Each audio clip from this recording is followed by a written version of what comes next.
What is today's Cheesman Park used to be the Denver City Cemetery. Cheesman Park and what is today Congress Park were one very large cemetery. It didn't fit well with that City Beautiful plan. Everyone, and including Mayor Spear, really wanted the cemetery to move further out. When it was built there, that was the outskirts of the city, but by the early 1900s, it wasn't anymore. Some influential friends of Spear owned property around there and were interested in developing it for housing.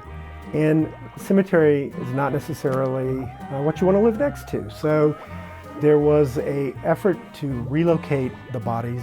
They hired a contractor to do this, to remove gravestones in the graves. The contractor says, well, I don't want to offend any of the families of the deceased, so we'll do it at night.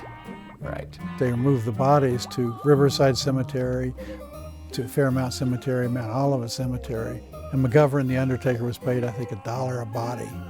But supposedly there were all kinds of charges. He'd move a finger at a time or a toe at a time and charge the city.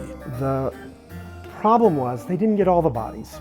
And so to this day, occasionally human remains are found there. A few years ago, the Denver Botanic Gardens was building a parking structure which required digging into the land, and during the course of that they had to stop construction because some human bodies did turn up.